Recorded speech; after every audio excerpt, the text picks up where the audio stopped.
Dobrý deň, večer alebo noc, ja som Vlada a toto je podcast Frasierove Bezsenné noci, v ktorom sledujeme kultový sitcom Frasier bez obrazu s komentárom pre maniakov. Počúvate 4. diel podcastu.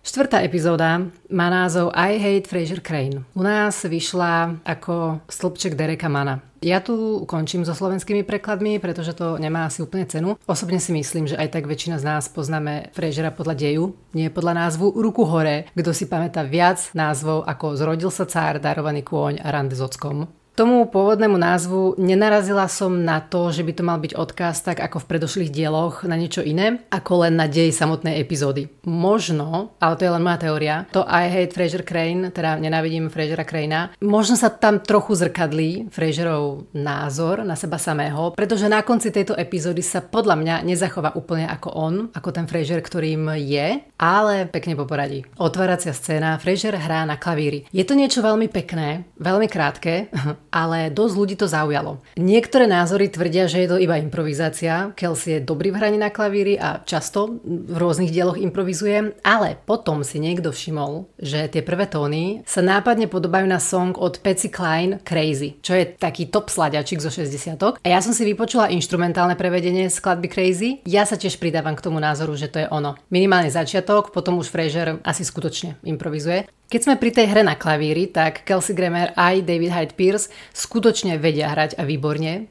David študoval klasický klavír na Yale predtým, ako sa dal na herectvo a Kelsey sa venoval hre na klavíri na Juilliarde, ale na rozdiel od klasického Davida je zameraný skôr na jazzovú hru. O hraní na klavíri hovorí veľmi pekne, vyjadril sa, že je to pre neho chvíľa, kedy je rozjíma. Doslova povedal, že keď modlenie znamená hovoriť k Bohu a meditácia znamená počúvať, tak hranie na klavíri jemu dovoluje robiť obidve tieto veci naraz. V našej scéne sa až takto ďaleko do meditácie nestihol dostať, lebo zase sa raz sťažuje na to, že na neho zíza Eddie. Toto je podľa mňa konštrukcia vystavaná pre neskorší vtip, ktorý bude následovať asi o 2 minúty. Čím to stalo za to, neviem, posúďte sami. Ocko sa hrabe v nejakých papieroch a dozvedáme sa, že rieši 20 rokov starú vraždu šlapky, ktorú niekto napchal do kolkarského vaku a dodáva, že je to relax. Ale ja mu fandím, pretože starý človek na dôchodku musí mať niečo svoje, aby si udržal jasnú myseľ a hlavne záujem o tento svet, ktorý o neho sa zaujíma stále menej a menej. To je podľa mňa dosť náročná úloha. Deň za dňom so zmenšujúcim sa arzenálom možností, do čoho sa viete pustiť. Ja už teraz sa tejto fázy trochu desím a Martin tak trošinku predstavuje pre mňa nádej, lebo keď jemu stačí jedna telka, jedno kreslo a pes, toho by vracať sa k odloženému prípadu vidíme tak 3-krát za celých 11 rokov, čo seriál trval, takže to úplne asi nebude to, čo ho drží pri živote. Prichádza Niles sám ako inak, lebo keď boli na odchode s Marysou, tak tá sa pustila do hádky s telefonickou operátorkou. Pri tej príležitosti Frasier zmieňuje, že je trochu popudlivá a mala by možno niekoho vyhľadať. Mám za to, že Marysu nám tu vykresľujú v nepriaznivom svetle schválne. Už v minulom dieli mala nejaké zrútenie, teraz na niekoho nakričala. My evidentne nemáme s Nilesovou ženou súcitiť a chceme mu dopriať niečo lepšie, niečo vrúcnejšie. Zároveň aj chápeme, prečo je Daphne taký očarený. Myslím si, že keby sme Nilesovo manželstvo videli aspoň ako priemerne fungujúce, takých je dnes asi najviac, na také sme zvyknutí, tak by to príliš sitcomové nebolo. A hlavne v momente, kedy Niles od Marysy sa trhne, tak by nám jej ešte nebodaj bolo ľúto. I keď aj takýchto podobných pár momentov nám neskôr seriál ponúkne. Sadajú si za stôl a idú jesť. S tým, že Martin sa tu prejaví ako sympatiák, lebo otočí Daphne, ktorá sa chcela ísť najesť sama do kuchyne ako služobníctvo. Tak ju otočí, aby nebláznila a prisadla si k ním. A keď chcú začať hltať, tak ich zarazí, či sa nemodlia. Takto. Toto bolo prvý a posledný raz, čo sa Martin modlil, ak si dobre pamätám. Nikdy ani zmienka o kostole, o nejakých bohoslúžbách. Ak nerátame tú koledu, čo trénoval na predstavenie. Ale zase, myslím si, že to súvisí s tou konštrukciou, ktorá zahrňa už toho zízajúceho Eddieho v úvode a teraz konečne prichádza jej vyvrcholenie a ten vtípek. Kým majú sklonené hlavy v tej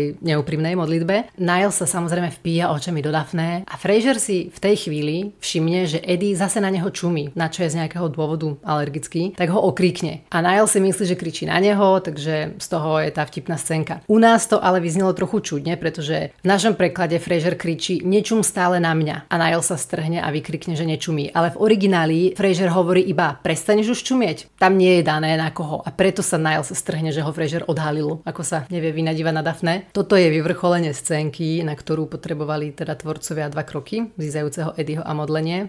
Dobre, stále sa iba rozbiehame, je to 4. diel, úplne sa tu pri niektorých scénách za brucho nechytáme, ale bolo to dobre zahrané, ako vždy. Pristavme sa na chvíľku pri Daphninom outfite, to je 90-ky v plnej sile, ona má oblečené také splývavé, celoprepínacie šaty, na krku čiernu sametku, hnedý rúž. Ja som vždy Frasera vnímala ako seriál nadčasový po tej vizuálnej stránke a nezdalo sa mi, že by nejako výrazne zostarol, aj keď už má vyše 30 rokov. Myslím si, že vo väčšine seriálov schválne hercov obliekajú neutrálne, nenosia žiadne modné výstrelky, aj tu, hej. Martin, to je úplná klasika, oni dva nosia obleky, ok, zo začiatku to boli také trošku oversize strihy, ale dnes, keď sa na ten seriál pozerám, tak mi dochádza, že musel zostarnúť, pretože keď pri pohľade na Roz a na Daphne x-krát poviem, že presne to sa dnes nosí, tak je mi jasné. Oblečenie sa vracia po generácii po 2 a stalo sa to presne aj teraz. Mne. Pohoda, nevadí. Nasledujú Nilesové bodáčiky. Spomína po jedle, že čítal nelichotivý článok na adresu Frasera od istého Dereka Manna. Fraser veľmi odvážne a neprezieravo povie, že by si to celkom rád prečítal. Tak Niles vyťahuje noviny i hneď zo saka. Ešte mu aj vyšľutil centrofixov tú časť. Derek Mann je novinár, ktorý píše stĺpček do Timesov a ten jeho aktuálny článok má titulok Nenávidím Frasera Crane'a. Ak som správne pochopila, je tam len toto. Fraser sa tvári, že s tým je v pohode, že kritika je daň za slávu a čakal to, ale tak vidíme, ako ho to drása, pretože podľa jeho slov je to útok na jeho osobu a on predsa nič zlé nespravil. Každopádne vyhadzuje noviny do koša, čo Niles sa zamrzí, pretože v nich bol článok o Margaret Thatcherovej a jej tajomstve, ako pestuje okrasné cínie. Rana pre ocka, jeho samozrejme často zraňujú zmienky o, nazvime to, nie až takých maskulínnych záľubách jeho synov, ako varenie, pečenie, starostlivosť o panvice, opera a podobne. Margaret Thatcherová skutočne obľúbovala záhradničenie, zriadila si aj takú kitchen garden so zeleninkou, rada vytvárala záhrady s kríkmi, s trochou lesíka, kde boli zvončeky, prvosienky, rododendrony a podobne. Nikde som nenašla zmienku vyslovene o cíniách. Možno si vybrali tento kvet, pretože to znie tak krehko a ešte to viac zoženštelejšie. A keby povedal ako rododendrony, to už za mňa je taký ako rododendron. To už má taký praveký zvuk. Fraser je v rádiu a má na linke Lorraine, ktorá má problém. Znázornený priamo v tomto telefonáte. Ona neustále odbieha, nie je schopná jediného súvislého telefonátu. V momente, keď jej pipne druhý hovor, tak sa dokonca opýta Frasera, či by mu nevadilo, keby si ten hovor prevziala. A Fraser je s tým v pohode. Už vidím ako človek, ktorého úspešnosť, počúvanosť, všetko závisí na jeho radách a na tom, aby bol zábavný a zaujímavý, povolí niekoľko sekundové ticho do éteru a drží linku pre žensku, ktorá očividne nemá až taký veľký problém. Jako jasné, je to problém, že neviete pri ničom zotrvať konštantne a možno takí ľudia niekde hlboko vnútri si nie sú istí sami sebou a tak ďalej, ale ja som vždy tak neznašala Lorraine, ešte ako bola nadabovaná. Origináli ju nahovorila teda Judith Ivy, herečka, ktorú ja nepoznám, hrala v Diablovom advokátovi napríklad a u nás Olga Belešová, tá dabovala viaceré postavy a ako nadabovala ju skvele, ale vždy, keď som počula ten jej hlas, tak som mala strašné nervy. Ale teda porieši si druhý telefonát a Fraser sa jej potom snaží vysvetliť, čo je jej problémom. Posadnú to s tým, že jej stále niečo uniká a preto chce zmeniť prácu, preto sa chce rozísť s partnerom, hej. Stále má pocit, že niekde čaká niečo lepšie a radí jej, metaforicky, aby odteraz brala iba jeden hovor, prenikla do neho naplno, to z nej spraví lepšieho človeka. A na druhej strane ticho a potom sa ozve. Dobre, už som nazad. Proste nesnašala som tú ženu. Posadnutosť tým, čo je uniká, mi trochu pripomenula príbuzný jav, dnes pomerne skloňovaný FOMO, doslova Fear of Missing Out. Strach, že vám niečo uniká. A ja si vybavím vždy herca Cilliana Murphyho, ktorý sa v jednej talk show vyjadril, že on má ROMO. Relief of Missing Out. Hovorím to iba preto, že je to dnes veľmi inšpiratívny a osviežujúci postoj. Keďže do konca vysielania ostávajú 2 minúty, Fraser sa rozhodne vyplniť ich v osobnom tóne. On má potrebu verejne spomenúť svoj problém s Derekom Mannom. Aj napriek tomu, že to vyzeralo, že hodením novín do koša to hodil za seba, tak nie. Takýto dospelý vyzretý nie sme.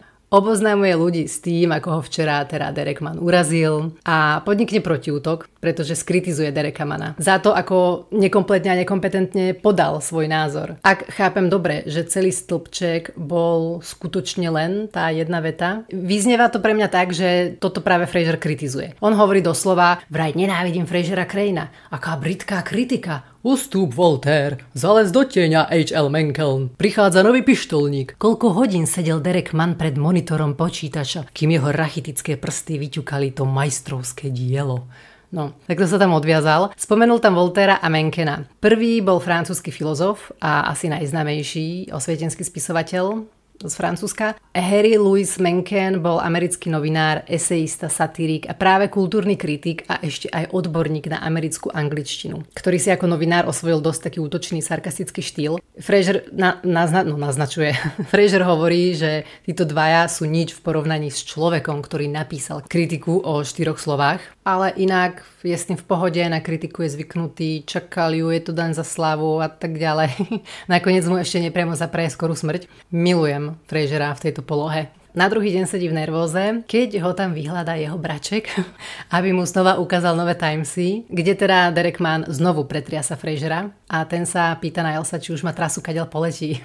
Je tu taká malá chybka v kontinuite, pretože keď Niles ukáže Frasierovi noviny, tak sú to tie isté noviny, ktoré mu ukazoval aj deň predtým, ako spolu jedli všetci. Vidno to podľa zadnej strany. Tá stránka zadná je úplne rovnaká, má tam rovnaký titulok, rovnakú fotku, rovnaké rozloženie stĺpcov, takže asi nezohnali ďalšie noviny. Mohli ich aspoň preložiť nejako na inú stranu. Tentokrát sa v stĺpčeku Derek Mann naozaj povenoval Frasierovej show precízne, o čo si ale on koledoval. A kopol si tam aj Doros, ktorú označil za tupú a neschopnú asistentku. Ale hlavne teda vyjadril sa k Frasierovi, že mu lezie na nervy jeho pompézny svetuškársky štýl, jeho chválospevné odkazy na vlastný život a hlavne jeho falošne súcitný tón hlasu, ktorý je tak nechutne sladký, že sa pýtate, či promoval na medicíne alebo v nejakom pochybnom kulte. Ja som sa pobavila. Výborné. Ale Frasier je zdrčený. Rozhodne sa, že najlepšia odpoveď je žiadna odpoveď. Strich na Frasiera za mikrofónom v rádiu číta: ja som vraj pompézny a svetuškársky. Toto je tak strašne zo života. Keď si hovoríte, že niečo vám za to nestojí a proste to pustíte z hlavy a potom si do noci v posteli prehrávate možné dialógy a argumenty, čo by ste povedali alebo čo ste mali povedať, keď bola príležitosť. Frasier, po tom, čo tu odcitoval Dereka Manna, sa rozhodne nepríjmať hovory, odsúva volajúcich a rieši si svoje. A v tejto chvíli vyzýva Dereka Manna, aby sa ozval, aby sa ukázal, ak si teda trúfa a neschovával sa za svoje články ako školák. Inak nie je chlap, ale iba taký polochlap. Ja úplne nerozumiem, čo myslí tým, aby sa odhalil, aby sa ukázal, akým spôsobom to mal spraviť. Ako prezradiť svoju identitu v prípade, že Derek Mann nie je jeho skutočné meno, alebo mu mal zaslať fotku, alebo sa mal prísť predstaviť do rádia, neviem, nepochopila som to. A hlavne po tomto jeho výleve mu muselo byť jasné, že to vyznieva, ako keby on ho vyzýval k nejakému stretu. Samozrejme reakcia na seba nenechala dlho čakať, v zápätí je na linke sám Derek Mann. V origináli ho nahovoril herec Joe Montana, ten herec z trilógie Krstný otec napríklad, alebo zo seriálu Myšlienky vraha. U nás Peter Sklar. Ohradzuje sa samozrejme na toho polochlapa a vyzýva Frasiera na absolútnu klasiku, starý, dobrý zápas. 1 proti 1, face to face, aby si to vybavili ako chlapi. Frasier je v pomikove, hodí rýchlo reklamu do éteru, napätie vrcholí. Po reklame sa Derek pýta, ako sa teda Frasier rozmyslel a ten sa snaží z toho vyzuť, to je jasné, ale začnú ho provokovať všetci okolo. Derek Mann mu nadáva do zbabelých hadov, Roz ho provokuje, vraj všetci, ktorí volajú na linke, ktorých má, tak si tiež myslia, že Frasier je hád. On sa tomu snaží stále vyhnúť s tým, že nie sú jaskyní muži a nebudú sa predsa biť. Ale Derek udáva čas, miesto, bude to na druhý deň, presné poludne, na námestí. To znie ako z koubojky.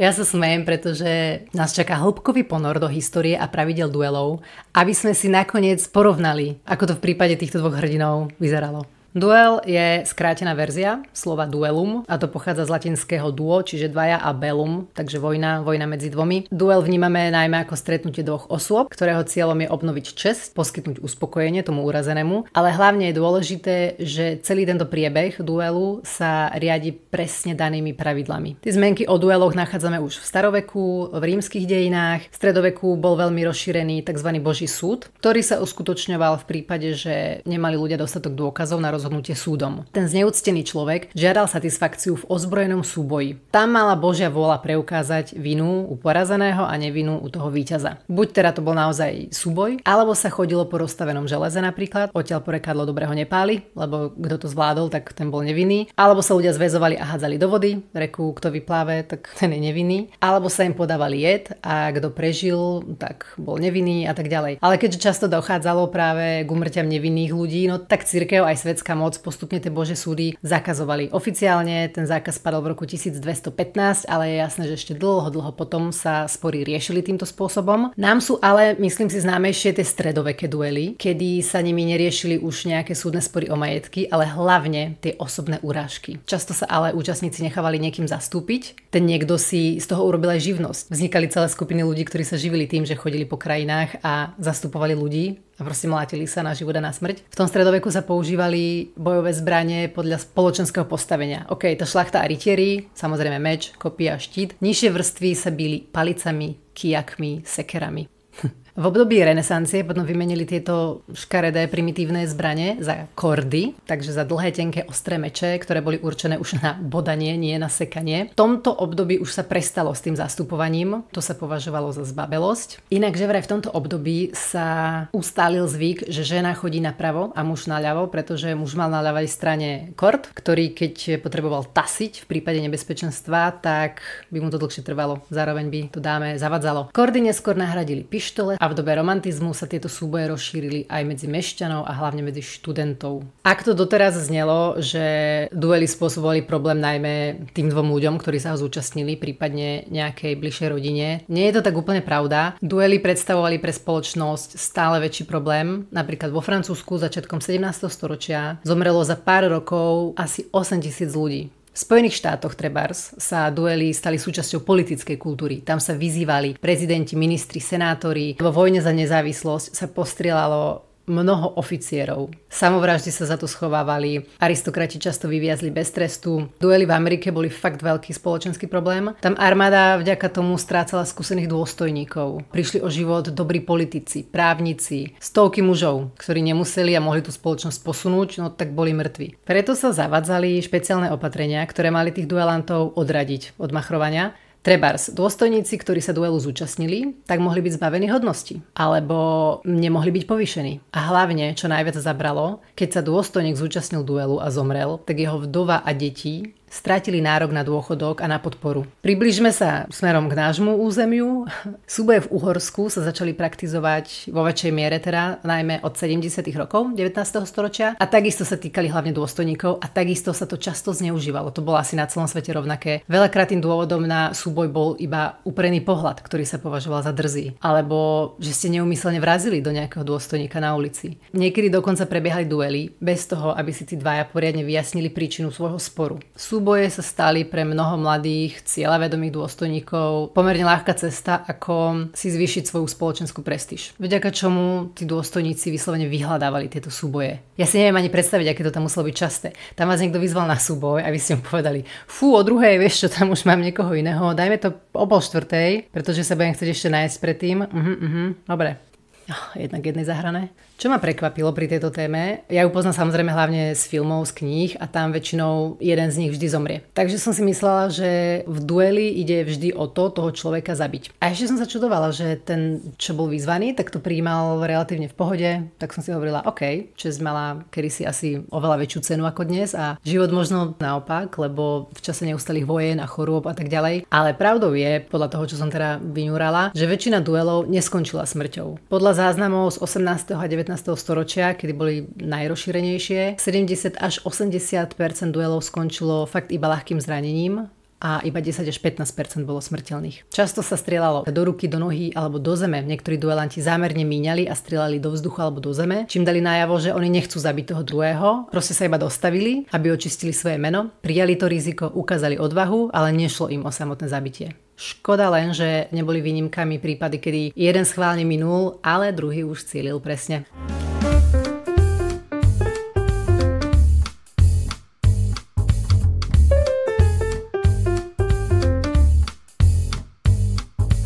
V úvode som spomínala, že duely sa naozaj museli riadiť vopred danými pravidlami. My máme dochovaných viac kódexov s pravidlami, ale ten najznámejší asi je kód Duelo, írsky kódex z roku 1777, ktorý sa neskôr rozšíril po celej Európe aj Amerike. Ja skúsim vypichnúť tie najrozšírenejšie zásady. V súboji figurovali hlavne dvaja muži, kde padla urážka na cti, teda ohrozila sa reputácia jedného. Kto je vyzvaný, musel prijať, kto je urazený, musel vyzvať.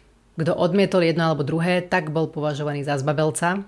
Ak padlo ospravedlnenie a druhá strana ho prijala, tak sa predišlo stretu. Ale boli urážky, kedy slová nestačili. Zbrane vyberal väčšinou ten, kto bol vyzvaný. A nehovoríme tu len o pištoliach a kordoch, ale napríklad aj o biliardových gulách. V roku 1843 sa dvaja džentlmeni vo Francúzsku počas biliardu pohádali a zvolili si za zbranie teda biliardové gule, kde jeden z nich naozaj skončil s pohmliaždenou tvárou. Tie informácie sa rozchádzajú, či mal byť zabitý, alebo mal mať iba, v úvodzovkách iba rozbité čelo. Ďalej, dôležití neboli len samotní duelanti, ale aj ich sekundanti. Každý z tých duelantov si zvolil väčšinou jedného. Býval to dobrý priateľ, ktorý fungoval ako sprostredkovateľ. Ich úloha bola už od začiatku dôležitá. Oni odovzdávali jednak lístky s odkazmi, že daný človek požaduje buď odvolanie urážky alebo rovno výzvu k súboju. Najprv sa snažili predísť násiliu, takže tých dvoch mužov alebo tie dve osoby sa snažili priviesť k ospravedlneniu, aby si podali ruky, ale ak nevydalo, nastupovala tá najväčšia zodpovednosť. Sekundanti sa starali o prípravu a kontrolu zbrane. Musela to byť rovnaká zbraň samozrejme. Ak teda pištol najčastejšie, tak rovnakého kalibru, typu, modelu, musela mať rovnaký náboj alebo teda rovnaké množstvo pušného prachu a obe pištole museli byť nabité týmito sekundantmi pred očami oboch strán. Často sa používala kvôli tomu súprava dvoch úplne identických duelových pištolí a ešte sa tie zbrane potom aj žrebovali s tým, že duelanti si ich vyberali náhodne, naslepo. Pri dueloch sa ešte muselo dohodnúť, koľko krokov budú od seba vzdialení, počet výstrelov, spôsob, ktorý určí víťaza, či sa ide na výstrel, na zranenie, na prvú krv a tak ďalej, alebo kto ostane stáť.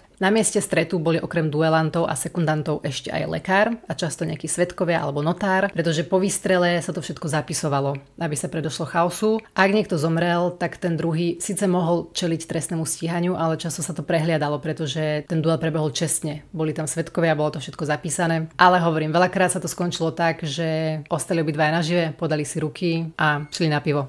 Tu nesmelo podotknem, že v prípade tohto duelu by Niles mal byť Fraserov sekundant. Nielen preto, že má na to dokonalé držanie tela a slovník, ale hlavne to celé zavinil on. Nás bude zaujímať hlavne tento posledný typ duelov, pretože v tomto duchu vyzýva Derek Mann Frasera. Padla tu urážka, on ho vyzval na súboj, aby očistil svoju povesť, svoju reputáciu, pretože nie je žiadny polochlap predsa a mieni mu to dokázať.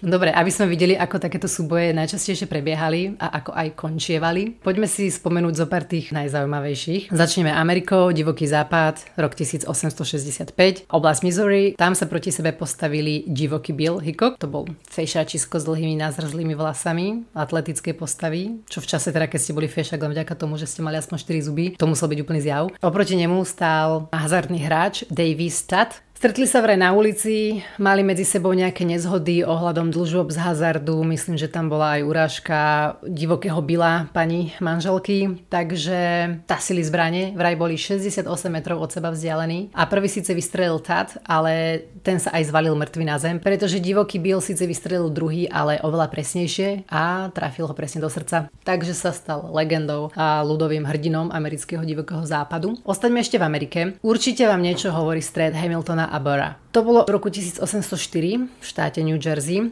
Alexander Hamilton bol bývalý minister financií Ameriky a jeden zo zakladateľov krajiny a Aaron Burr bol vtedy viceprezident Spojených štátov, bol hneď pod Thomasom Jeffersonom. Oni boli dlhoroční politickí rivali. A posledná kvapka Burrovej trpezlivosti pretiekla v momente, kedy ho podľa jeho slov Hamiltonové výroky poškodili počas kampane na guvernéra New Yorku, takže ho vyzval na duel pištolami. To pole, na ktorom sa stretli, bolo pre Hamiltona takou trpkou pripomienkou smrti jeho syna, ktorý tam zomrel presne v takom istom dueli pištolami len pred 3 rokmi. A to sa na ten duel dostavil, pretože chcel hájiť česť práve svojho otca. Hamilton nechcel bojovať, bol proti tomu, nechcel zabíjať. V liste deň pred duelom vysvetľoval, že sa nechce stretnúť s Burrom ako vrah, nemieni vziať ľudský život ani za cenu toho vlastného, ale nemohol odmietnúť, pretože spoločnosť by to vnímala ako zbabelosť. Hamilton údajne vystrelil ako prvý, ale schválne do vzduchu. Burrov sekundant neskôr tvrdil, že jednoducho minul svoj cieľ. Každopádne Burr strieľal druhý a strelil Hamiltona do brucha. Guľka spôsobila devastačné zranenia pečene, bránice, chrbtice. Hamiltona odnesli do domu jeho priateľa, kde sa s ním už potom len prišla rozlúčiť jeho najbližšia rodina a priatelia. Po 31 hodinách agónie zomrel a zanechal po sebe vdovu a 7 detí.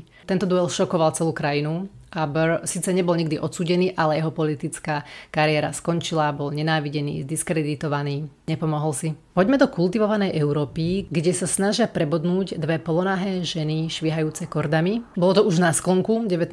storočia, v roku 1892 v Lichtensteinsku. Tam sa totiž proti sebe postavili rakúska kňažná Paulina Klementina Metternichová a grófka Anastázia Kielmansegová. Obidve tieto ženské boli známymi tvárami rakúskej aristokracie. Metternichová sa veľmi angažovala vo verejnom dianí a práve za tie svoje zásluhy bola menovaná čestnou predsedkyňou Viedenskej hudobnej a divadelnej výstavy. Toto menovanie naštvalo grófku Kielmansegovú. To bola veľmi ambiciozná mladá dáma a ona mala tiež dôležitú funkciu predsedkyne dámskeho výboru pre organizovanie výstav. Trošku tu na seba narazili ich ega, začali sa urážať a poslať si posmešky a rôzne narážky, trvalo to niekoľko týždňov a vyvrcholilo to tým, že sa odmietli zhodnúť na podobe kvetinovej výzdoby práve tej pripravovanej velikánskej výstavy. Jedna odkázala druhej, neviem, asi niečo v štýle, že ten jej návrh je hnusný a deklase a takýto spor sa mohol rozhodnúť, no logicky jedine súbojom. Obvykle dámy, ak mali nejakú roztržku, tak si vybrali za seba náhradníka, muža, ale tieto nezávislé ženy sa s tým nesrali a súboj vďaka tomu, že sa odohral medzi ženami a celé osadenstvo bolo ženské, o tom si povieme, tak sa do histórie zapísal ako prvý emancipovaný duel.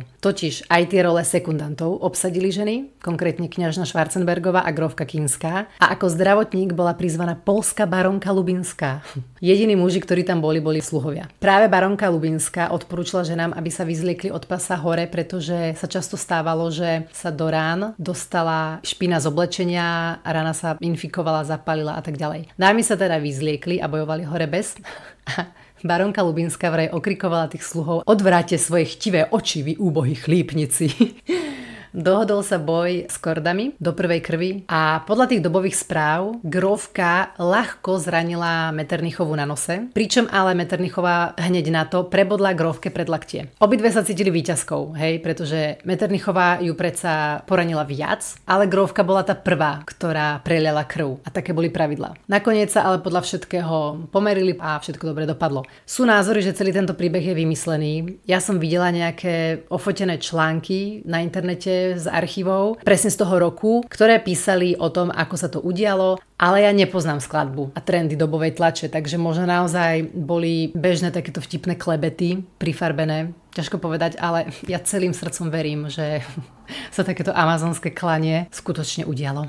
V roku 1825 23-ročný budúci megaspisovateľ vyzval na súboj vojaka, ktorý mu v kaviarni urazil jeho kabát a topánky. Bol to Alexander Dumas, starší autor Troch mušketierov alebo Grófa Monte Cristo. Spomína na to vo svojich memoároch, ja budem citovať: jeden mladý dôstojník, príliš bohatý na to, aby mal vkus, odvážil sa žartovať o mojom kabáte, hovoriac, že má viac záplat než gombíkov a o mojich topánkach, že videli viac blata než vosku. Jasné, takto podané to znie dosť na úrovni, ale podľa toho ďalšieho opisu sa to podobalo skôr show Bennyho Hilla, lebo ten protivník sa najprv ani nedostavil, ten dôstojník, lebo zachrápal, tak sa preložil celý súboj na druhý deň. Na druhý deň bola veľká zima, odohrávalo sa to na zasneženom poli pri Paríži a obaja duelanti sa šmýkali, pretože mali na nohách jazdecké čižmy. Dohodli sa, že si dajú dole kabaty, košele, vesty a Dima, ako si chcel dať dole košelu, tak si musel dať dole traky a v tom momente mu spadli gate, pretože opasok mal iba na ozdobu, bol rozbitý. Omotal si teda nohavice trakmi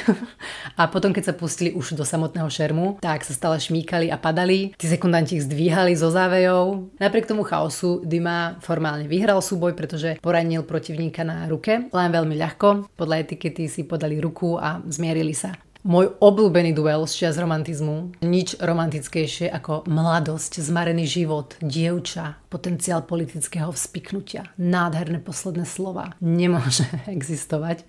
Évariste Galois bol francúzsky matematik geniálnych schopností, čo bohužiaľ došlo ľuďom až 15 rokov po jeho skone. On už ako tínedžer vytvoril základy modernej teórie grúp. Jeho práce v tom čase boli natoľko pokrokové, že ich nedokázali vtedajší akademici pochopiť, alebo možno pochopili, ale nedopriali ten úspech Buričovi, rebelovi, republikanovi, pretože ako jeho práce z algebry, tak aj jeho príspevok do súťaže po zaslaní vždy sa jeho práce záhadne stratili, nikdy sa nedostali do cieľa, čo Galois vnímal ako vzpiknutie a začal byť potom trošku paranoidný, vykašľal sa na učenie, pretože aj tak nemal podporu od nikoho a skôr rebeloval po tej politickej stránke. Ono byť republikanom v čase, kedy vládol kráľ Ľudovít Filip v roku 1832 znamenalo ozaj riskovať väzenie alebo smrť. Takže bola otázka času, kedy Galois vylúčili z vysokej školy. Ten viackrát skončil zatknutý aj väznený, no a práve v tom väzení ochorel na choleru. Potom bol presunutý na liečenie do sanatória a na tomto mieste sa zamiloval do dcery doktora, Stéphanie Potherin du Motel. Tam sa to však nejako skomplikovalo. Hovorí sa, že Stéphanie mala snúbenca, ktorý sa cítil urazený, žiarlil a vyzval Galois na súboj, aby ochránil česť mladej dámy. Ale okrem tohto milostného trojuholníku je v hre ešte jedna teória. A síce, že ten duel bol naozaj iba zástierkou na jeho zabitie. On bol pomerne horlivý zástanca republiky, často asi vystrkoval rožky, niekomu prekážal. Takže to bol v podstate taký atentát, ktorý predstieral čestný súboj, aby mohol byť Galois zabitý a nikomu sa nič nestalo. Noc pred týmto súbojom si Évariste Galois uvedomoval, že nemusí prežiť. Podľa mňa si bol istý, pretože on nemal podľa všetkého príliš veľké skúsenosti s bojom. Naopak ten protivník, ktorý ho vyzval, bol široko ďaleko známy ako veľmi dobrý pištolník. Takže čo tento chalan urobil? On si noc pred súbojom, miesto toho, aby ho strach absolútne paralizoval, alebo aby si zbalil veci a utiekol niekde, preplavil sa na parníku niekam preč, alebo miesto toho, aby sa išlo rozlúčiť s matkou, ktorú mal veľmi rád, on si sadol za stôl a za posledných hodín života, ktoré mu ostávali, začal spisovať všetky svoje matematické myšlienky. Napísal niekoľko listov, ktoré boli adresované ako jeho bratovi, tak aj priateľovi, Augustovi Chevalierovi a prosil ich, aby po jeho smrti tieto poznámky uchovali a zverejnili ich. Samotný duel sa konal 30. mája 1832 nedaleko Paríža a dopadlo to presne tak, ako sa Galois obával. On minul, ale strelec ho trafil presne do žalúdka. Asi najsmutnejšia časť na tom je, že protivník aj so sekundantom si spokojne odišli preč a Galois, keďže duel tajil a prišiel tam sám, tak tam skrátka ležal smrteľne zranený v kaluži krvi. Našiel ho až o niekoľko hodín nejaký roľník. I hneď ho previezli samozrejme do nemocnice. Tam sa mu ešte podarilo odovzdať tie listy svojmu bratovi Alfredovi a preniesol niekoľko posledných tragických slov. Neplač, potrebujem všetku svoju odvahu, aby som zomrel v 20 rokoch. Krásne. Na druhý deň zomrel.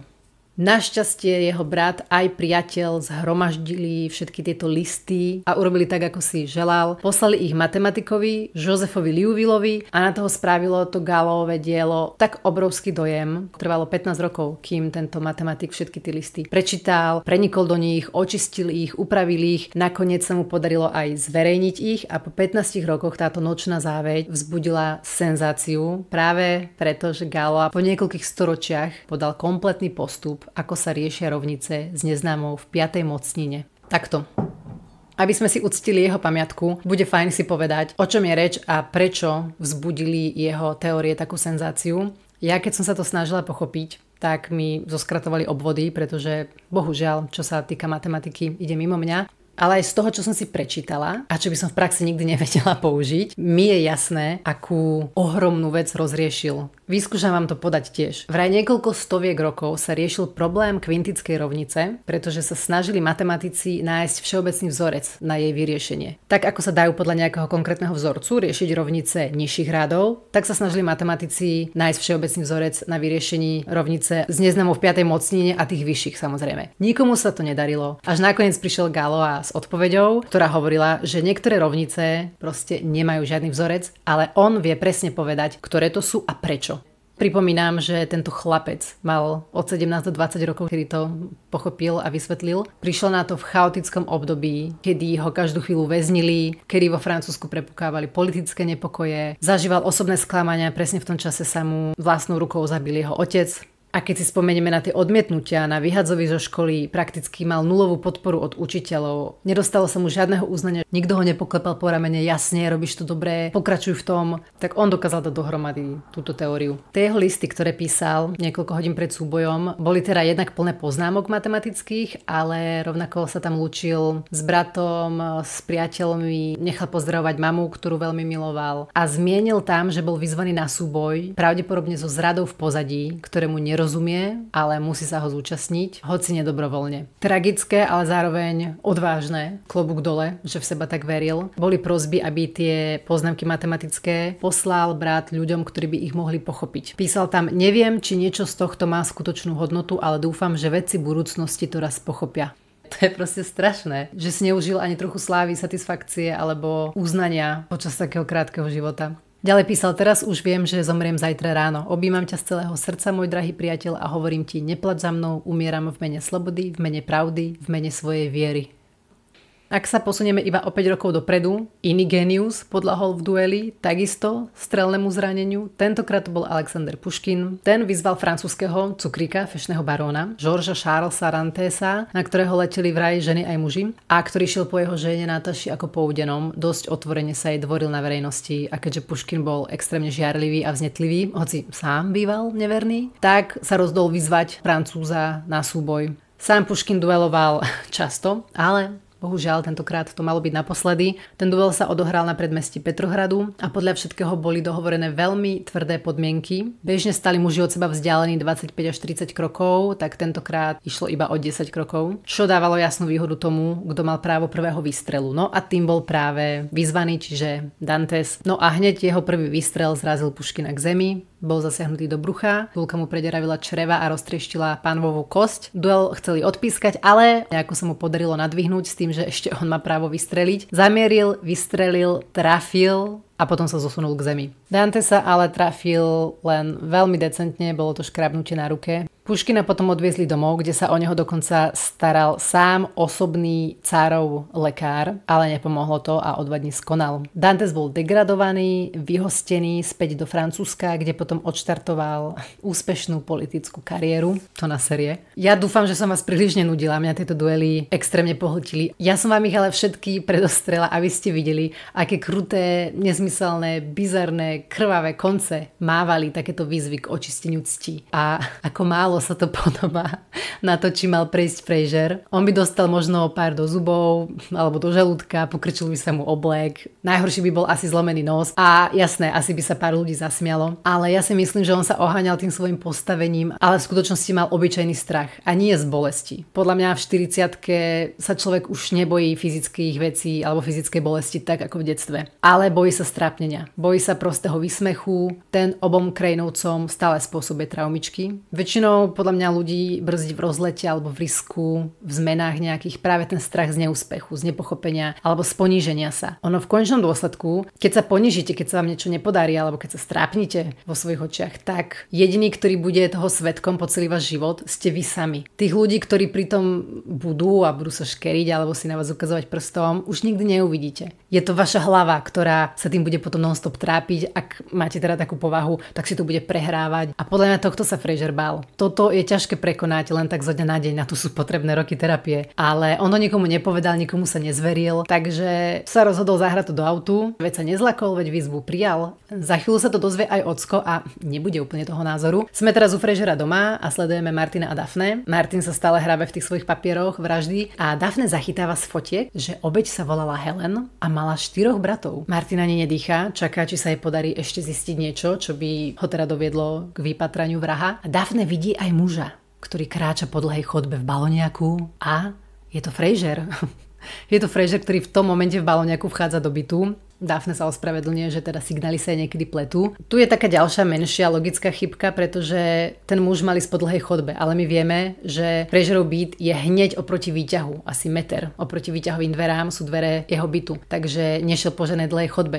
Tatko ho hneď oboznámuje s tým, aký je hrdý, že tú výzvu prijal a aký je z toho šťastný. A Fraser mu to objasňuje, že sa nemení v skutočnosti byť s Derekom Mannom, že vyhral predsa slovný zápas, ale ja úplne nechápem, ako vyzerá výhra slovného zápasu, akože to, že poviete, že áno, príjmam, zvláštne. Martin je absolútne šokovaný, ako je to možné, keď on ho vyzval na súboj a Fraser prijal a teraz sa takto schováva a vraj ho tak nevychoval. Proste dal si mu slovo, no tak sa zúčastní. Fraser sa mu snaží vysvetliť, že má nejaké zásady a prečo do toho nechce ísť, ale Martin si hudie to svoje, tvrdí, že vedel, že to tak dopadne a vážený, on normálne spomenul 30 rokov starú epizódku, kedy mal Fraser 10 rokov, chodil do 5. triedy na základnej škole a po škole sa mali stretnúť so spolužiakom Billy Creaslom, takisto mali nejaký spor medzi sebou, Fraser sa mu smial z účesu alebo čo, Fraser prijal, ale potom zdúbkal. Vyhovoril sa na hodinu klarinetu a keďže Billyho tatko bol takisto policajt, tak sa Martinovi potom smiali. Vždy, keď trebárs nešiel piť, tak sa rehotali, či má hodinu klarinetu.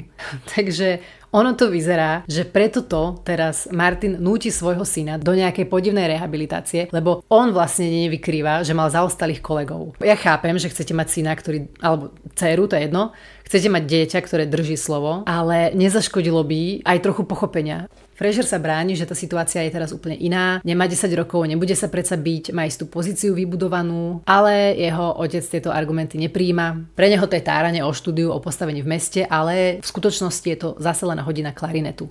A potom, dámy a páni, zadeli, že sa na Frasera nemôže dívať a odchádza.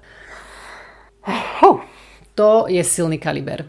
Ja s Ockom súhlasím v tom prípade, že keď Fraser dal slovo, tak ho mal dodržať. Takto by som to ale aj Fraserovi povedala. Že to vyzerá na prd, že sa mi to nepáči, ale ostatné je už na Fraserovi. Ale tu si Martin asi hojí nejaké svoje trauma zo syna alebo nebude aj z nejakého vlastného zlyhania, ale ani sa ho nespýtal vlastného decka. OK, tak prečo si mu to slúbil? A čoho sa vlastne v skutočnosti bojíš? No a čo keď si slávny psychiater? Čo ti v skutočnosti reálne hrozí? Vo mne to zanechalo úplne zlú pachuť pri pohľade na Martina, jak odchádza a hovorí mu teda, že sa na neho nemôže pozerať. Ja sa na teba tiež nemôžem pozerať, Martin.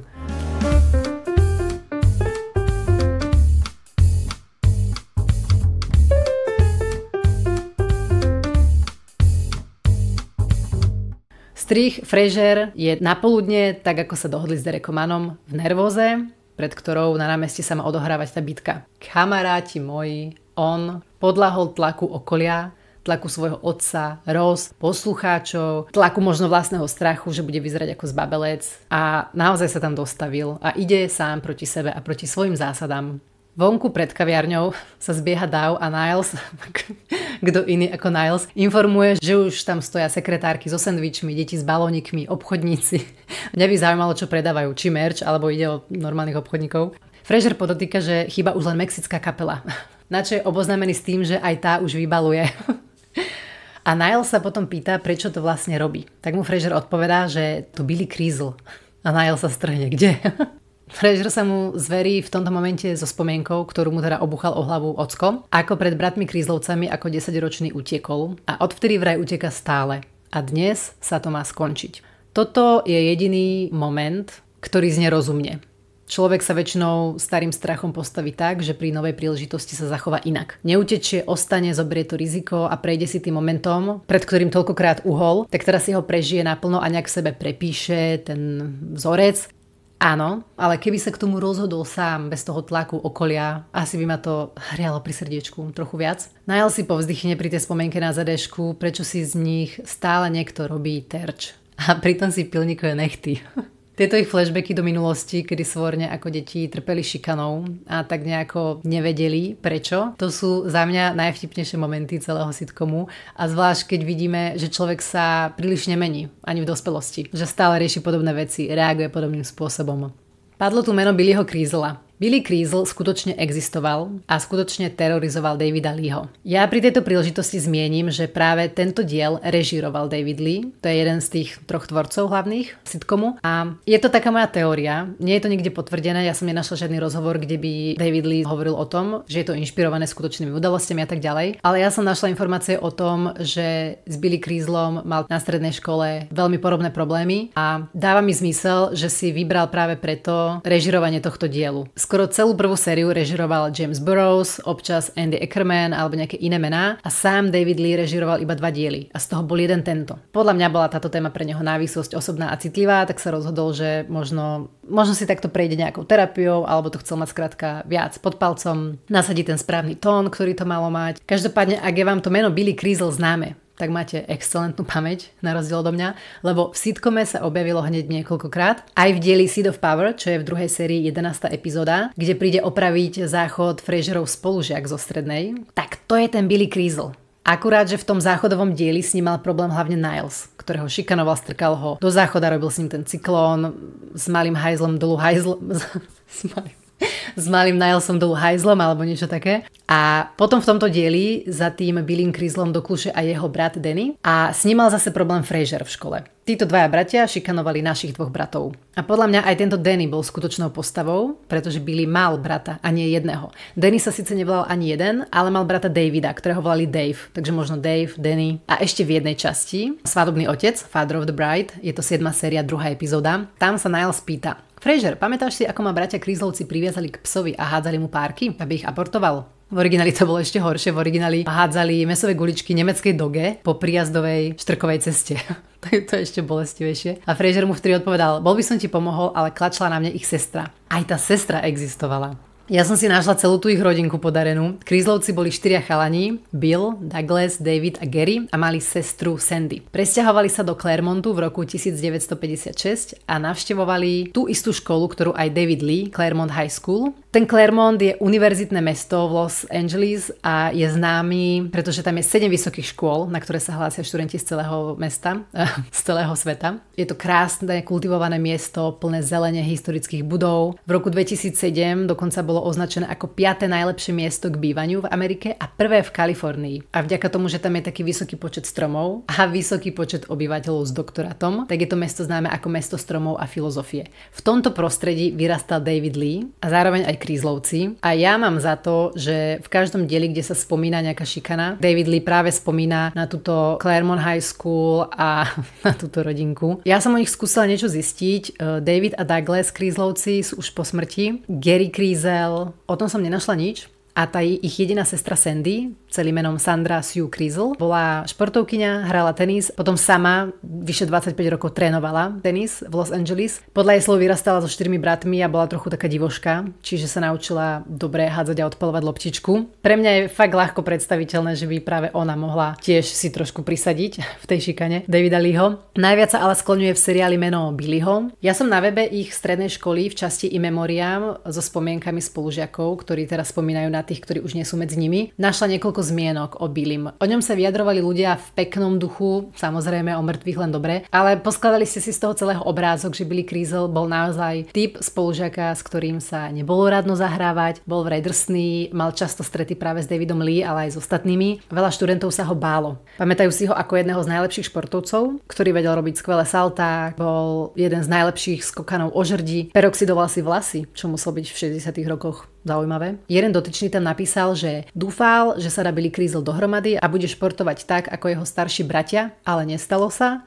Dostal sa do problémov a nakoniec skončil v Boys Republic. Boys Republic je nápravná škola pre rizikovú mládež v Kalifornii, niečo podľa mňa asi ako polepšovňa. O pár rokov tento človek Billyho Creasela stretol v meste podvečer a Billy mu hrdo ukazoval dieťa, ktoré niesol v náručí. Ja som dohľadala, že Billy mal dcéru Amber Dawn Creasel, ktorá zomrela ako 18-ročná.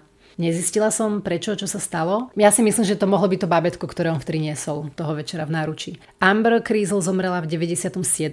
a o 3 roky po nej aj jej otec, samotný Bill, ktorý mal iba 51 rokov. Toľko trošku taká smutná história jednej asi pomerne stratenej existencie, ale pripomínam, nenašla som oficiálne vyhlásenie z úst Davida Leeho, že by Kreisel skutočne existoval a terorizoval ho, ale hovorím, tie fanúšikovské stránky, stránka jeho školy, stránka spolužiakov, pamätníkov uvádzajú, že tento Billy Kreisel bol ten, s ktorým mal David Lee často spory. Bývali v jednom meste, obidvaja boli ročník 1968 maturantný. Za mňa je to tutovka.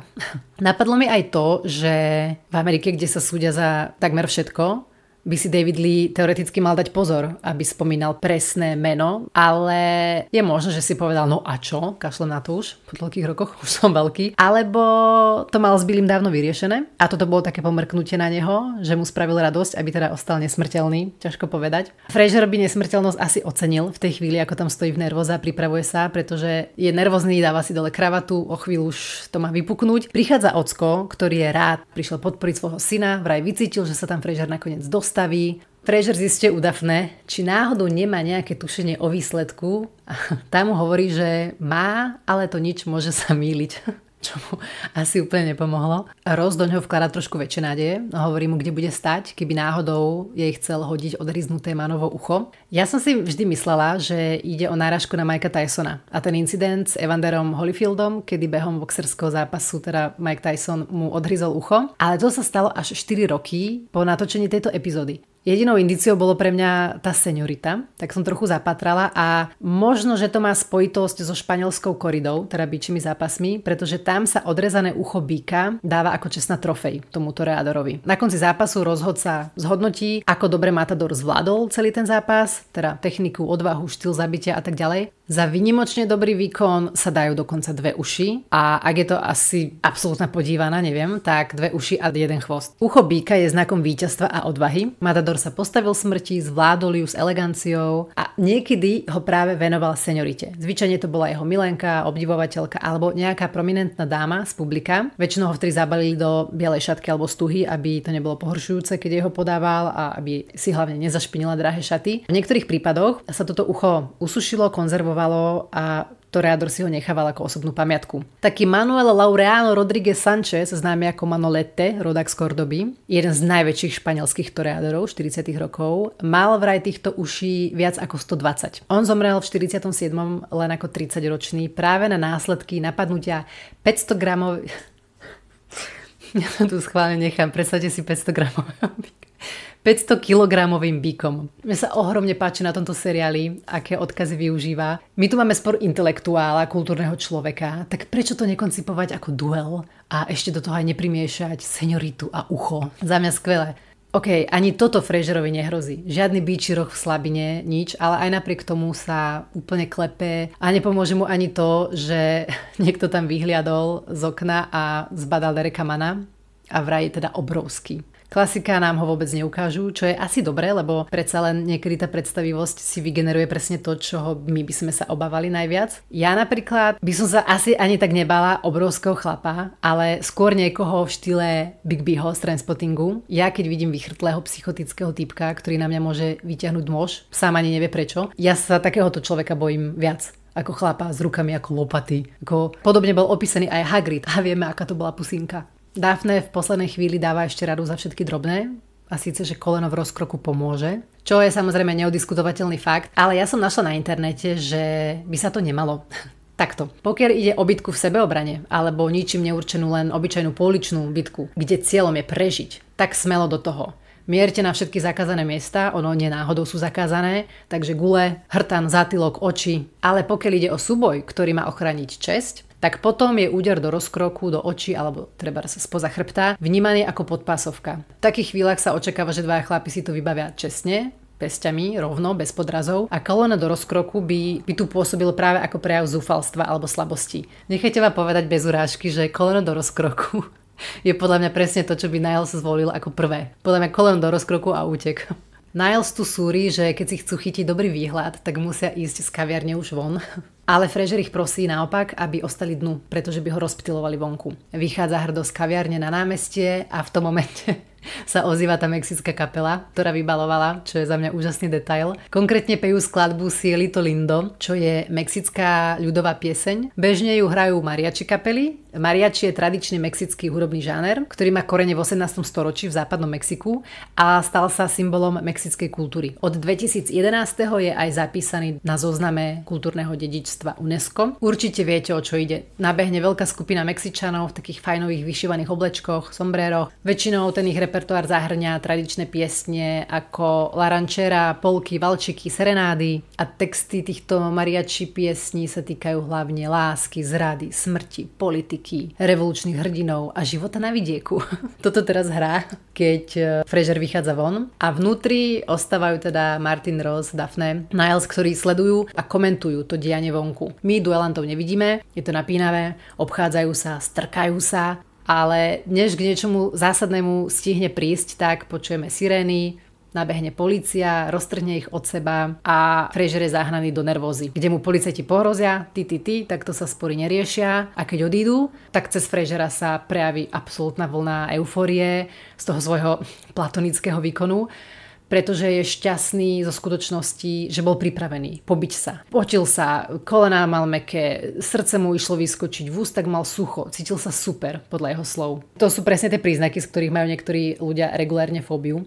A pýta sa Ocka, či to videl. A Ocko prikyvuje hrdý, že áno, všetko videl, rozkopal by mu vraj zadok. Daphne si tak milo prisadí, mal by ho až pod ušami. Na Niles sa tiež preskočí niečo z tejto eufórie a platí celej kaviarne rundu kávy s mliekom. Proste.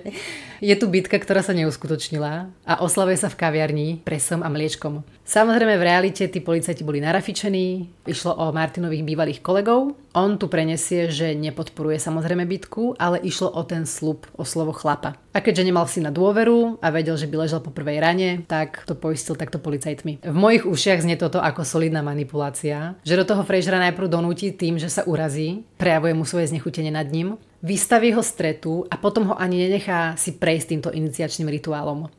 Navyše, podľa mňa Frasier silu má. Vieme, že chodí na skvoš, má v ruke švih a všimnite si, aké má dlane, akú má sánku, ako vie niekedy brutálne pozerať. OK, to je možno herec ako taký, ale aj jeho postava. Keď v jednej časti prehráva neustále tie šachové partičky s Ockom, tak si potom vybije Frasier zlosť na vankušoch. Na gauči mláti do nich pesťou a to sú ale fakt hnusné rany. Ale chápem, to bolo vážne, toho nasral šach, to sme niekde úplne inde.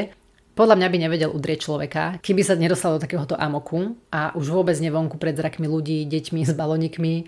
Navyše, keby mu naozaj Derek Mann rozbil hubu, tak ako bude moderovať. Za mňa je toto asi najlepšie miesto. Poďme sa ešte raz pozrieť na to, ako mohol byť Martin taký rozrušený, že jeho syn v strednom veku váhal s bitkou a uchýlil sa k 10 ročia starej zášti, ktorú mal na Frasiera vtedy, keď ako 10-ročný tiež zdrhol z podobnej bitky. Toto sa mi extrémne nepáčilo a toto chovanie Martina ma trošku znechutilo. Ja som si to ujasnila tak, že podľa mňa Frasier spravil chybu, keď niečo slúbil. V tom momente, kedy to slúboval a vedel, že to nemieni dodržať, pretože podľa mňa to už tušil, keď dával ten sľub, tak tam nastalo pochybenie. A jeho rozhodnutie neriešiť veci ako pračlovek mal oznámiť v éteri. Mal to povedať tam, stáť si za tým a nehanbiť sa. Zniesť, že ľudia sa mu budú smieť a nazývať ho hadom alebo zbabelcom a tak ďalej. Mal to zniesť od cudzích ľudí, od Ross, od svojho otca. Ale to by bolo v ideálnom svete, samozrejme, keby bol Frasier dokonalý charakter. Ak sa potom rozhodol od toho cúvnuť, je to za mňa úplne v pohode. Je to jeho povesť a jeho rozhodnutie, ale jeho otec to mal akceptovať. Mne možno tento diel preto pripadá trochu viac o Ockovi ako o Frasierovi, pretože tá jeho motivácia takto sa uraziť a hrotiť celú situáciu ma fakt zaujíma viac ako to, či sa Frasier pobije alebo nie. Ako úprimne to poznáme všetci. Každý sme boli na základke zaťahnutí do nejakej bitky a riešili sme, či sa necháme prefackať alebo nás kuchárky pustia zadným vchodom po vyučovaní. Ja inak odporúčam byť s kuchárkami za dobre a s upratovačkami. By ste sa čudovali, ako sa to môže vyplatiť. Alebo aspoň v 90-kách sa to vyplatilo, keď mala Petržalka trošku problém so skinmi.